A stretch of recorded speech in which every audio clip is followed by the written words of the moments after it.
Hey, what's up everyone? Thank you for choosing to spend some time with me today.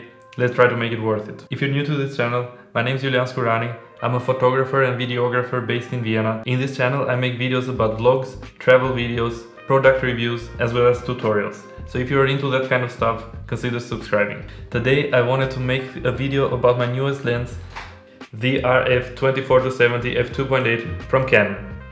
There are three lenses in photography that are called the holy trinity of lenses.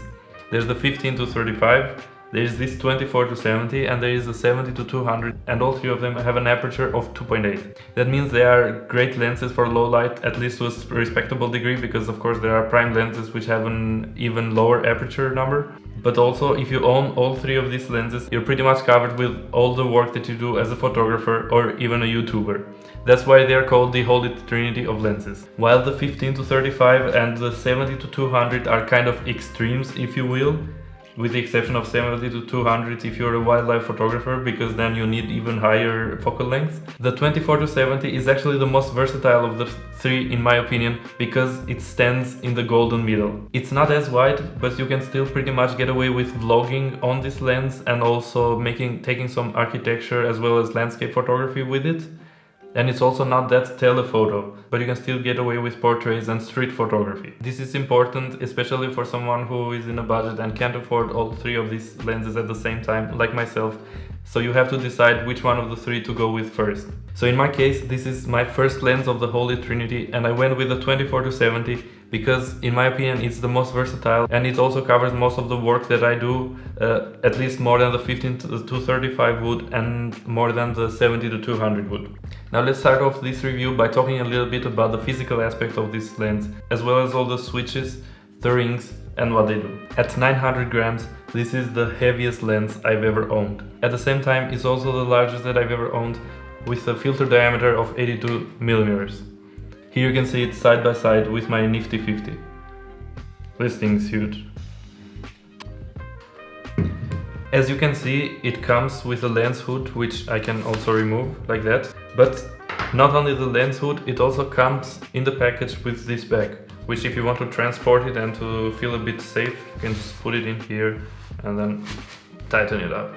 This is the kind of leathery material at the bottom, so it's actually soft, and the whole bag is kind of thick material, so the whole thing is really soft and should protect it from any scratches. I would feel safe if I put this lens into this bag and then put the whole thing into my camera backpack. Even though this could be useful, at the moment it's not really useful for me, because that's the only lens that I usually take with me, so there is no other gear to bump it against, so this bag just actually ended up inside of the package the lens came with and away into some corner.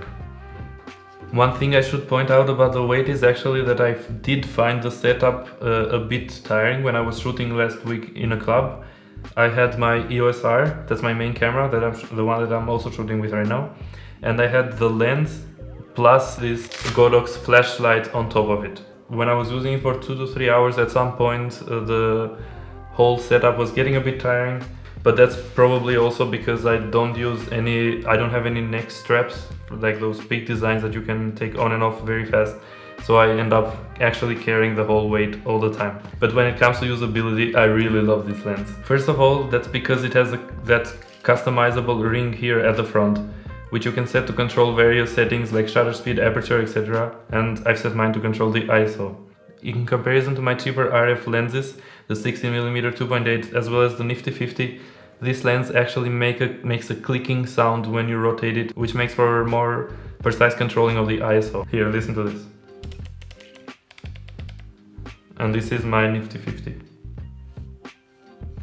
But what I didn't expect was that, unlike my budget RF lenses, instead of using this same ring here to control the ISO and then having a switch to switch between controlling the ISO and then manual focus, and then you have to go to the menu and then change the focus from autofocus to manual focus mode, and then you can use this ring to focus manually. In this lens, what made it so revolutionary for me and so easy to use was that it had a third ring. So this is the ISO ring, but this one you can use to just switch from autofocus to manual focus and then use this ring to control it. What's also good about it is that when I was using this lens, sometimes when I would need manual focus, I would forget that I had set it to manual focus, so I would try to control the ISO and then I would end up missing the focus. And this doesn't happen with this lens because the rings are separate. I'm spending so much time on this ring only because somehow I overheard it when I was watching reviews myself of this lens before I bought it, and I only noticed it once I had it in my hands. Other than that, because this lens is stabilized unlike the other 2.8 EF versions from Canon, you also have a switch to turn the stabilization on and off, and also you have a third switch here in the back with which you can lock the rotation at 24mm. That's pretty useful switch to have, considering that this lens doesn't zoom internally but goes out, and that could potentially damage it when you're carrying it in your backpack. One last thing to mention is that the minimum focusing distance at 24mm is just 21 centimeters, while at 70mm it's 38 centimeters. And I find that pretty cool, because I think the second generation of the EF version of this lens had a minimum focusing distance of 38 centimeters, but don't quote me on that. Moving on, I mentioned a bit earlier that you could use this lens as a vlogging lens, so let me hold it in my hand at 24mm and let you compare the crop factor between this lens and my 16mm 2.8. So let's go outside. So I'm gonna start this lens with a 16mm on, just to show you the crop factor that you get from 16 to 24mm once I switch the lenses, and then I'll continue to make more detailed walking and to try the stabilization also with the other lens. With this one I have already made a dedicated video about that, so if you want to watch a detailed video of how this lens works when you want to vlog and walk and be a bit reckless with it, then just click on the top right corner here to go to watch that video.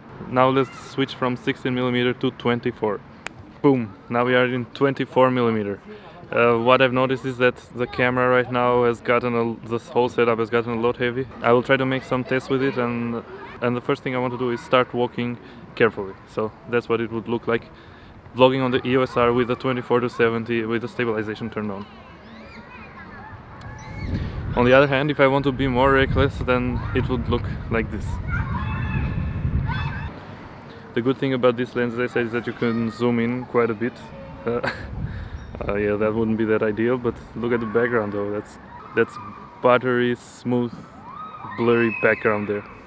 Now let's continue in a walk casually through the park, keeping it to the side.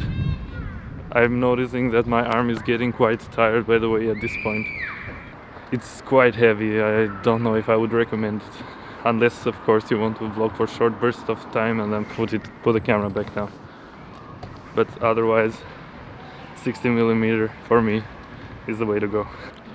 Now let's try how this reacts with the electronic stabilization turned on. Not all the way to enhance, just turned on. So I'm walking recklessly and see what that looks like. And now I'll walk a bit more carefully and try to keep the camera steady. And now with the electronic stabilization on enhanced, as well as the stabilization of the lens turned on. You can see it cropped in quite a bit, so you don't see that much right now, so I wouldn't recommend this mode. But anyways, we have to try it out and see what it looks like. Now I'm walking carelessly, and now I'll try to keep it stable. Right, now let's go back to the studio. Note that the 16mm is not image stabilized, and I shoot on the Canon EOS R, which also doesn't have IBIS. Now I still prefer the 16mm for vlogging, even though it's not stabilized, and there are two reasons for it actually. The first one is the size factor, because that lens is so small, it's actually the same size as this Nifty 50. And the second reason is because of the wider field of view. You can see, first of all, more of my surroundings, but also because you feel more involved in what's happening, because you are much closer to me through that lens, much more than this.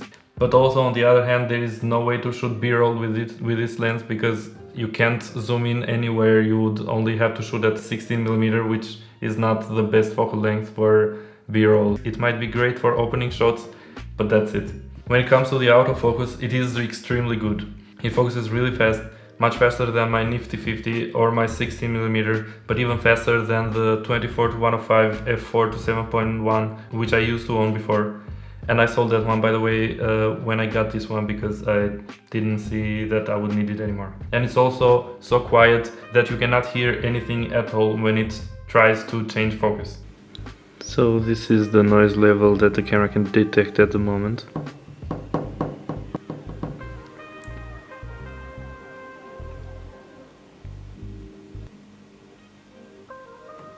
I've had this lens for a bit over a month now, and I've used it in extreme low light situations.